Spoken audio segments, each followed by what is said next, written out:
नमस्कार, तुमचं मनापासून स्वागत आहे चैतालीस किचन डायरीजमध्ये। तर आज आपण बनवणार आहोत ओल्या नारळाच्या करंज्या। आता छान श्रावण महिना पण आहे, बाहेर पाऊस पडतो आहे आणि विविध सण आहे। तर आज आपण बनवूया ओल्या नारळाच्या करंज्या। त्यासाठी आपल्याला इथे साहित्य लागणार आहे। मी इथे घेतलेला आहे एका नारळाचा चव करून घेतलेला आहे, म्हणजे किस करून घेतलेला आहे पूर्ण ओल्या नारळाचा। अर्धी वाटी आपल्याला गूळ लागणार आहे आणि त्याच्यामध्ये टाकायला विलायची पूड। हे झालं त्यातलं सारण।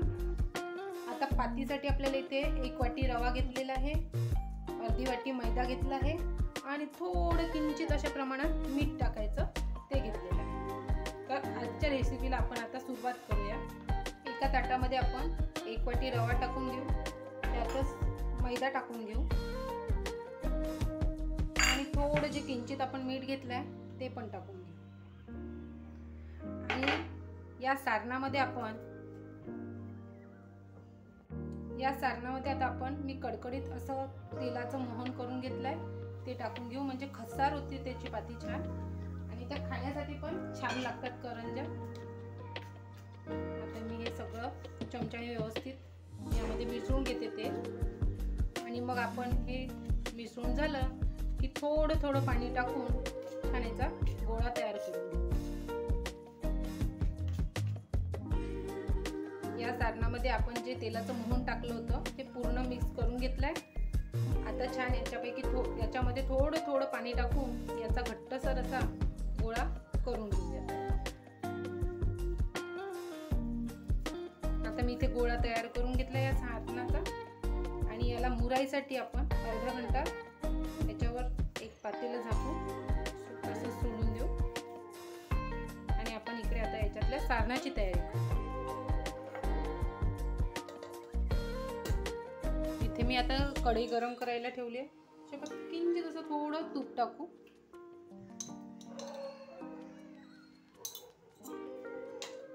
छान साजूक तूप टाकलेलं आहे थोडं, आणि जो आपल्या जवळ आपण एका नारळाचा चव करून घेतलेला आहे, किस करून घेतलेला आहे, तो त्याच्यात टाकून देऊ।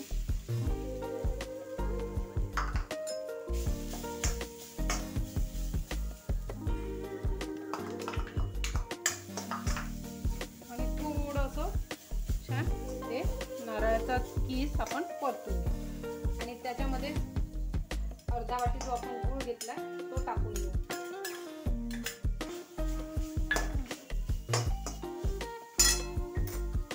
आणि आता हे सारण तयार करून घेऊ। आपण टाकलेला त्यामध्ये गुळाचा जो किस आहे तो त्याचा छान पाक होऊन राहिला आहे आणि पूर्ण ते आपल्या किसाला तो लागला पाहिजे। तो पूर्ण व्यवस्थित होतपर्यंत गूळ त्यामध्ये मिक्स तोपर्यंत आपण ते हलवत राहायचं, नाहीतर खोबऱ्याचा किस लवकर लागून जातो।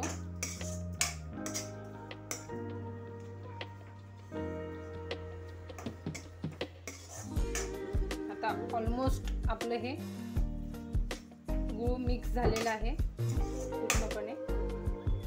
तरी आपण याला बारीक फ्लेमवर 2 मिनिटं होऊ देऊया। आता हे सारण छानपैकी तयार झालं आहे। आता गॅस बंद करून घेऊ आणि याला थंड होऊ देऊ आणि याच्यामध्ये विलायची मिक्स करून घेऊ। जी पूड आपण केलेली होती विलायची ती मिक्स करून घेऊ।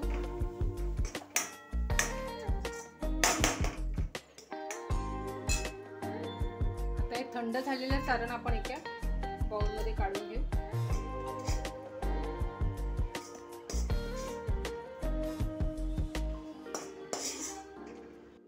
आपण हे सगळं सारण एका बाउलमध्ये काढून घेतलं आणि त्यामध्ये आता मी वरून चारोळी टाकून घेते, ती पण आपण छान मिक्स करून घेऊ पूर्ण सारणात।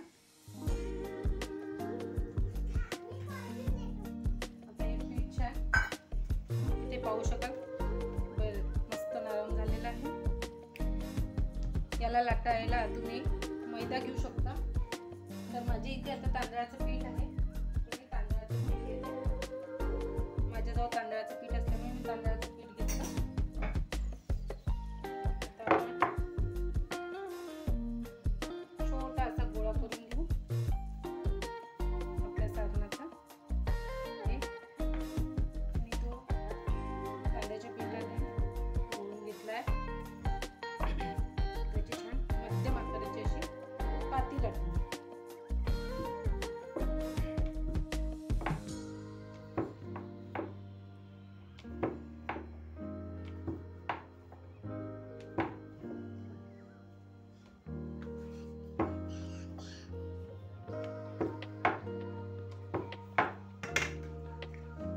माझ्याकडे असा साचा आहे, तुमच्याकडे कमी जास्त कोणाचा असू शकतो साचा, मोठा कमी त्यानुसार पाती आपण लाटून घ्यायची. आता हे मधोमध अशी पाती ठेवली आहे, त्यामध्ये आता आपण तयार केलेलं जे सारण आहे ते भरून घेऊ. आणि सारण हे एकाच साईडने भरायचं. आता आपण इथे एका साईडने छान सारण भरून घेतलं, त्याला थोडं इकडनी पाणी लावून घ्यायचं.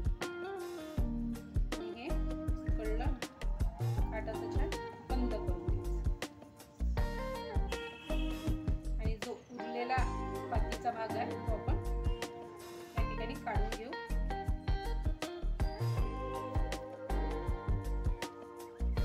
छान दाबून घ्यायचं म्हणजे आपली करंजी फुटत. अशी छान आपली करंजी तयार झाली आहे. ते आपण आता काढून घ्यायचे. खूप सोप्या आहे करंज्या करायला. या ठिकाणी तुम्ही पाहू शकाल संपूर्ण सारण्याच्या मी करंज्या भरून घेतल्या आहे. आणि इथे आपल्या 7 ते 8 या एवढ्या सारणामध्ये करंज्या होत्या. आता आपण पॅन गरम करायला म्हणलं, त्यामध्ये तेल टाकलं आहे. आणि तेल गरम झालं की संपूर्ण करंज्या आपण तळून घेऊ. या ठिकाणी आता आपलं तेल गरम झालंय, त्याच्यामध्ये आपण छान 2-2 करंज्या टाकून तळून घेऊया.